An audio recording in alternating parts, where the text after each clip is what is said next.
Bonjour, ce beau dimanche matin 2021, à pleine force, gloire à Dieu. Des choses que le Seigneur nous a montrées pour 2021, qu'on allait voir les signes, les miracles, les prodiges et aussi vivre par la foi.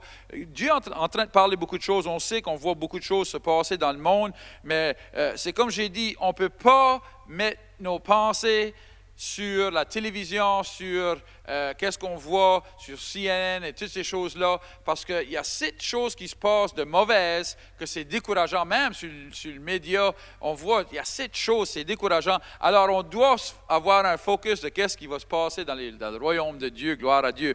Et pour que ces choses se passent, on doit avoir l'onction du Saint-Esprit. Alors, ce matin, je veux parler sur l'unité, c'est un choix. L'unité, c'est un choix. Alors, il faut comprendre que l'unité, ça ne veut pas dire qu'on est en accord avec tout le monde. OK? C'est sûr que je ne suis pas en accord avec tout ça que vous croyez, vous autres, puis tout ça que moi je crois. C'est sûr que vous ne serez probablement pas en accord avec tout ce que je crois. Mais, on peut trouver des choses qu'on est en accord et avoir une place qu'on va en commun. Alors, un but, c'est ça le mot que je cherchais pour, un but commun. Alors, quand on peut trouver un but commun, c'est de même qu'on peut venir ensemble en unité. Alors, c'est un choix. Je choisis de seulement venir ensemble avec le but commun. Je ne vais pas m'ostiner avec les choses qui ne sont pas communes. C'est sûr, j'ai vu même des fois que j'ai été avec des réunions avec d'autres pasteurs, puis il y avait des pasteurs de toutes dénominations. On avait toutes des différentes croyances. Je suis sûr qu'on avait des choses qu'on n'était pas en accord avec, mais on venait ensemble avec la chose qu'on était en accord avec. Que notre ville, notre village où on était avait besoin de Jésus. Alors on venait ensemble pour célébrer ça et pour parler de ça et voir comment est-ce qu'on allait travailler ensemble pour avoir ce but-là, qui était d'emmener Jésus à l'alcoolique, d'emmener Jésus au drogué, d'emmener Jésus à celui en prison, d'emmener Jésus à la famille qui était parée à se séparer, d'emmener Jésus à tous ces moyens-là. Alors, on venait ensemble, on ne parlait pas des choses qui ne sont pas communes, on parlait de qu'est-ce qui est commun. Et c'est ça qui est très important ce matin, on va parler de ça, de ne pas pousser qu'est-ce qu'on croit sur quelqu'un d'autre et de ne pas causer de division ou de mal-pensée ou de toutes sortes de choses qui ne sont pas bonnes dans le corps de Christ. Gloire à Dieu. Alors, on va s'en aller dans Psaume 133, verset 1. Ça dit, Cantique des degrés de David, « Voici, ô qu'il est agréable, qu'il est doux pour des frères de demeurer ensemble. » Une autre traduction dit, pour les frères d'être unis ou en unisson. C'est comme l'huile précieuse qui est répandue sur la tête descend sur la barbe d'Aaron qui descend sur le bord de ses vêtements. C'est comme la rosée d'Hermon qui descend sur les montagnes de Sion. Car c'est là que l'Éternel envoie la bénédiction, la vie pour l'éternité. Alors il dit, la bénédiction de Dieu, l'onction du Saint-Esprit, l'onction de Dieu vient quand les frères sont unis, quand ils sont unis. Alors, la division fait le contraire. Alors, l'huile, l'onction, le pouvoir, la bénédiction ne peut pas être où il y a de la division. Alors, on doit, par choix, pas marcher dans la division. Gloire à Dieu. Ça ne vaut pas la peine. Ça ne vaut pas la peine pour dire, quoi? Pour dire quoi? C'est moi qui a raison. C'est l'orgueil, ça. C'est moi, il faut que j'aie raison. Si vous êtes marié, je ne vais pas voir votre mariage. Si vous avez toujours besoin d'avoir raison, wow! Des fois, c'est mieux. C'est mieux de lâcher la bataille puis juste avoir de l'unité, gloire à Dieu, que d'avoir raison. Des fois, le coût d'avoir raison ne vaut pas la peine. Alléluia, en tout cas. 1 Corinthiens, chapitre 11, verset 18, Paul dit, « Et d'abord, j'apprends que lorsque vous vous réunissez ensemble, il y a parmi vous des divisions. Et je le crois en partie, car il faut qu'il y ait aussi des sectes parmi vous, afin que ceux qui sont approuvés soient reconnus comme tel au milieu de vous. Alors, ce qui se passait, c'est qu'ils avaient des groupes dans l'Église, des divisions. Puis les divisions, c'était parce qu'ils voulaient avoir raison. Ils voulaient que ça soit leur manière de penser, leur manière d'agir. Et avec ça, là, ils se mettaient, moi je suis dans le secte-ci, toi tu es dans le secte-là, puis ils parlaient les uns contre les autres. Puis ça peut arriver dans l'Église, ça peut arriver dans le corps de Christ, qu'on pense d'une telle manière, puis on veut que la manière qu'on pense... Le monde qui veut ça, là, qui veut avoir raison, vont toujours trouver quelqu'un d'autre qui pense comme eux, ou trouver quelqu'un qui vont les laisser leur dire qu'ils pensent comme eux, et ils vont se faire un petit groupe. Puis là, une fois qu'ils ont leur petit groupe, là, ils pointent comme ça. Ah ben nous autres, on croit comme ça. Ben Dieu, croyant comme ça. Puis ça cause la division dans le groupe. Ça cause la division dans le corps ou dans l'assemblée ou dans l'Église. Puis ça ne vient pas du Seigneur. Puis qu'est-ce qui arrive? L'onction ne peut pas couler sur ça. L'amour de Dieu n'est pas dans ça pour sûr. Hein?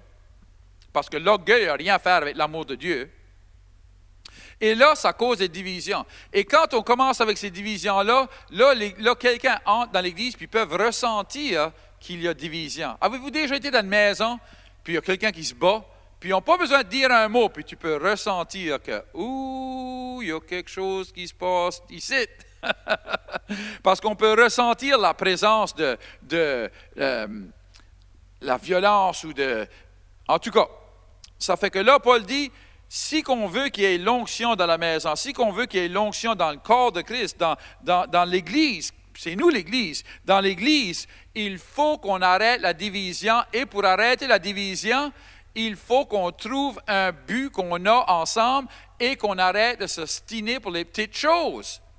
Ça ne vaut pas la peine. Arrêtez de commencer des groupes de « je crois comme ça c'est ». Ça ne vaut pas la peine. Ça cause la division. C'est mieux qu'on s'aide tout ensemble en unité. Et si vous croyez d'une telle manière, gardez-la vous autres même. Vous avez le droit de croire qu'est-ce que vous voulez croire, mais l'autre personne a le droit de croire qu'est-ce qu'ils veulent croire aussi. C'est sûr qu'on a des groupes dans l'Église, puis ce n'est pas des mauvaises choses. On a le groupe de la jeunesse, on a le groupe des anciens, on a le groupe des femmes, le groupe des hommes. Mais on peut avoir des groupes sans avoir de division. Les groupes peuvent marcher ensemble. Je me rappelle ici, les jeunes voulaient avoir un repas, puis les anciens ont dit « Hey, on va vous faire cuire un dîner à la dinde. » Un groupe avec toutes les fixings, là, tu sais, là, avec les patates, puis les pois, puis les carottes, puis les navots, puis avec tout. Puis, c'était avec un dessert, puis tout. Les jeunes, ils ont mangé ça, ils étaient comme « puis ils appréciaient tellement les anciens, et les anciens appréciaient tellement que les jeunes pouvaient manger, puis être bénis avec ça. Alors, qu'est-ce qu'ils ont fait? C'est deux groupes, mais il y avait l'unité. Marcher ensemble, travailler ensemble. Peut-être que les jeunes veulent aller en ville. J'ai vu qu'il y a un groupe de jeunes qui vont en ville, ils imposent les mains sur les malades. Ils viennent ensemble, puis ils font de la louange avant, et là, ils vont en ville, ils font ces choses-là. Gloire à Dieu! Mais peut-être qu'ils n'ont pas d'argent pour mettre de l'essence dans leur char. Ou peut-être qu'ils ne savent pas comment structurer ça. Mais les anciens ont... Tu sais, les anciens, ma femme me met tout le temps avec les anciens, moi. Je ne sais pas quoi, je suis manié dans le mi-temps, dans le milieu. Mais les anciens, ils ont vécu des choses. On ne peut pas être sur la terre 50, 60, 70 ans, puis pas avoir vécu des choses et avoir de la sagesse. C'est sûr, quand tu as 17, 18 ans, chaque année, ça ressemble 10 ans, mais la sagesse n'est pas là encore. Ils n'ont pas vécu toutes les choses que quelqu'un qui a 60, 70 a vécu. Alors, mais en même temps, ceux-là qui ont 60, 70, des fois, ils n'ont pas l'énergie pour faire beaucoup de choses que les jeunes peuvent faire. Alors, on marche tout ensemble. On est différents groupes peut-être, mais pas de division, parce que l'unité, c'est un choix, encore. Alors, il faut choisir l'unité, et il faut la choisir parce qu'on comprend qu'est-ce qui vient de l'unité? On a vu qu'est-ce qui vient de l'unité? L'onction et la bénédiction du Saint-Esprit et de Dieu. Alors, si on veut ces choses-là dans notre vie, dans notre ville, dans notre village, dans notre maison, dans notre église, il faut qu'on choisisse l'unité. Alors, ça veut dire que des fois, quand même, que je pense que j'ai raison, puis quelqu'un d'autre n'a pas raison, que je peux me taire, puis juste laisser ça aller, parce qu'on a un but, et ce but-là, c'est que Jésus est ressuscité et qu'on veut gagner des âmes. Gloire à Dieu. Un autre verset, c'est dans 1 Corinthiens 1, verset 10. Ça dit, « Je vous exhorte, frères, par le nom de notre Seigneur Jésus-Christ, à tenir tout un même langage. » Pour encercler ça. Et à ne point avoir de division parmi vous, mais à être parfaitement unis dans un même esprit et dans un même sentiment. Car, mes frères, j'ai appris à votre sujet par les gens de Chloé qu'il y a des disputes au milieu de vous. Je veux dire que chacun de vous parle ainsi. Moi, je suis de Paul, ou moi, je suis avec Apollos, ou moi, je suis avec Céphas, et moi, je suis avec Christ. Christ a-t-il divisé? Paul a-t-il été crucifié pour vous? Ou est-ce le nom de Paul que vous avez été baptisé? Ce qu'il essaie de dire, c'est arrêtez de vous mettre dans des groupes et arrêtez de parler la division. Il y a un langage, le langage de l'unité et le langage de la division. Il dit, vous devez tous parler le langage de l'unité. Alors, je vous donne le droit que quand personne commence à parler contre quelqu'un d'autre ou contre la manière que quelqu'un d'autre croit, je vous donne le droit de leur dire, on ne parle pas de même ici. C'est pas de même qu'on parle. On a tous le même langage. C'est une chose, moi, qui m'a vraiment ouvert les yeux quand j'étais à Nouvelle-Zélande la première fois et que j'étais à City Impact à Nouvelle-Zélande, qu'ils disaient, les anciens de l'Église et le monde de l'Église, ils ne laissaient pas personne parler mal contre quelqu'un d'autre. S'ils entendaient quelqu'un parler mal, ils disaient, « Chut, attends, on ne parle pas de même ici. C'est pas notre langage. » Gloire à Dieu, je dis, oh, ça mène l'unité, wow! Alors, on a le droit. Puis écoutez-moi, peut-être que c'est vous, peut-être c'est moi qui va dire, hey, on n'est pas parfait, peut-être que je vais dire de quoi de stupide ou quoi contre quelqu'un. Je vous donne le droit de me dire, hey, on ne parle pas de même, c'est pas notre langage, ça.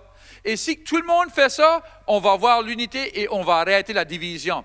Et vous avez le droit de dire, ici, on ne parle pas le langage de la division. Wouh! Si tout le monde serait de même dans le corps de Christ, wow! L'onction du Saint-Esprit, aïe, aïe, on verrait des grandes choses. Et on sait que Dieu nous dit que dans les derniers temps, on va voir des signes et des miracles et des prodiges et que le Saint-Esprit va se répandre sur tout le monde, mais il ne va pas se répandre sur la division. Alors l'Église doit venir ensemble. Gloire à Dieu. Dans Éphésiens 4, verset 1, ça dit « Je vous exhorte donc, moi le prisonnier dans le Seigneur, à marcher d'une manière digne de la vocation qui vous a été adressée, en toute humilité et douceur, avec patience, vous supportant les uns les autres avec charité, vous efforçant de conserver l'unité de l'esprit par le lien de la paix. » L'unité de l'esprit.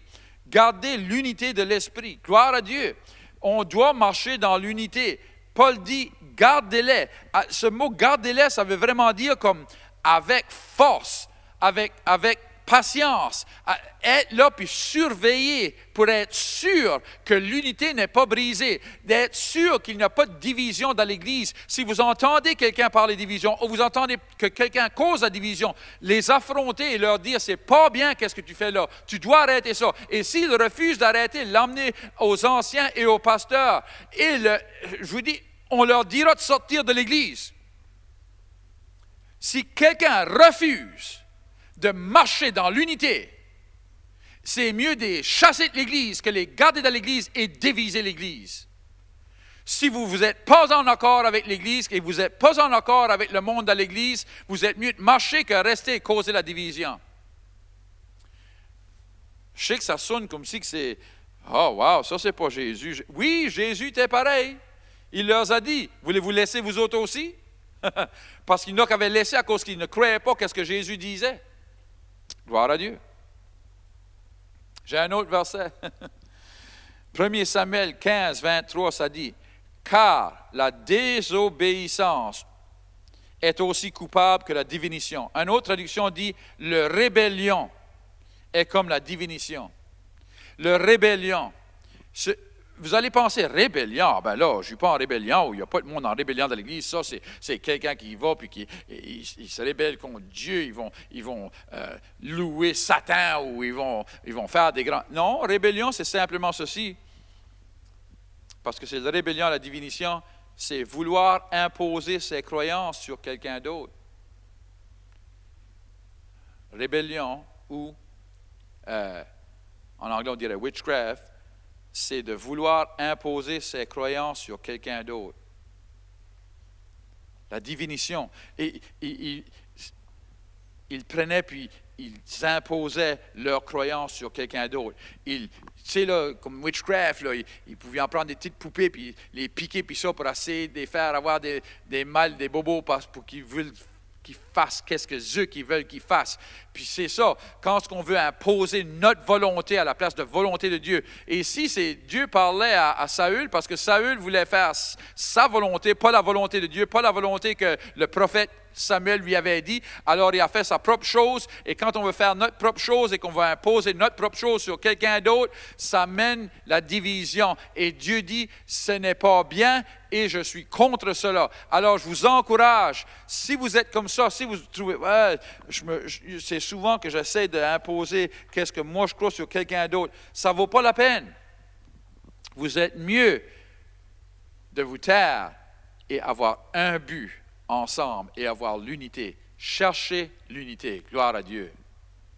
On ne veut jamais fermer notre service sans vous donner l'opportunité que si vous avez écouté ceci aujourd'hui, puis vous êtes un de ceux-là que vous sentez la conviction du Saint-Esprit, que votre cœur, vous pouvez ressentir que votre cœur est comme brisé, puis vous avez besoin de l'amour, vous avez besoin de Dieu. Mais si c'est vous, on va vous donner cette chance aujourd'hui.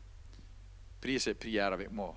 Seigneur Jésus, pardonne-moi de mes péchés. Pardonne-moi de mon passé. Je veux une nouvelle vie. De ce jour ici, je vais te suivre et t'obéir. Dans le nom de Jésus. Amen. Vous avez prié cette prière. On est fiers pour vous.